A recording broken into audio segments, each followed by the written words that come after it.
indicates this value. Then number of the germinated pollen grains in the same field of the microscope, small n. You have to write the small n value here 50. You have to write here 50. Then percentage of the pollen germination, small n into 100 divided by n, 71.42%. You have to write this. ಇದು compulsory exam ದಾಗ ಬರಿಬೇಕು.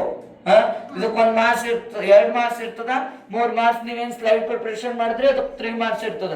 ಇನ್ನೊಂದು ಏನ್ experiment ಮಾಡಿರಿ, second one transfer section of the ovary. ಇಲ್ಲಿ ಏನ್ ಬರಿಬೇಕು ಅಂತಂದ್ರೆ ಕ್ವೆಶ್ಚನ್ ನಂಬರ್ ಅನ್ನ ಹಾಕ್ಬೇಕು. Number of the locals is the 5 pentalocular. You have to write pentalocular word. Type of the placentation is exile placentation.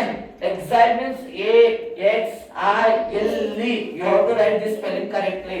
Exile placentation ಅಂತ ಬರಿಬೇಕು. ಮತ್ತೆ exile placentation ಅಂತಂದ್ರೆ ಏನು ಅಂತಂದ್ರೆ holes they are attached to the center. Holes in center attach ಆಗಿರ್ತದ್ರಮ್ಮ. Mark ಕೊಡಿ ಅಲ್ಲೇ ಇದು ನೋಡಿ ಶ್ರದ್ಧಾ ಮಾರ್ಕ್ ಕೊಡಿ.